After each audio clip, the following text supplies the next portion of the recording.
One, two, three. Точно като едно времешния домашен шоколад. Текстура. Пак е това време от годината, в което абсолютно нищо друго не ми се хапва, освен свежи храни, студени храни и най-вече смути купички. Затова хайде да си направим любимата ми шоколадова, високопротеинова смути купичка, за която Живко казва, че има вкус на течен шоколад. Ще използвам няколко замразени банана. Тук имам около 2 банана, малко растително мляко. Добавям от любимия ми протеин на Ванавита, шоколадова бисквитка, той е граховия. Обожавам го. 2 дозички за 2 човека.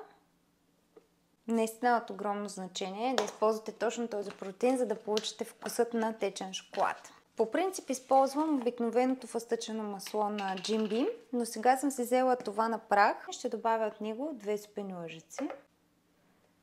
2 супени лъжици какао и 1 супена лъжица мака. Тя придава този приятен карамелен вкус. За допълнително протеин 2 супени лъжици конопено семе от това на Ванавита. Добавям 2 форми. И накрая половин чаша лед. Разбиваме.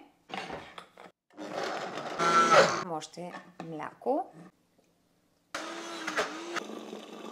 И сме готови. Добавям малко гранола, малко кокосов чипс и съвсем малко тахан за допълнителен разкош. Готов ли си? Да, готов съм. Заповядай. Да ти е сладко. Много вкусно. Значи това ми напомня, имаше един шоколад на времето. Правиш се от едно сухо мляко бебешко, лакта. Определено има вкус точно на такова. На мен също ми е любимо, особено след джима.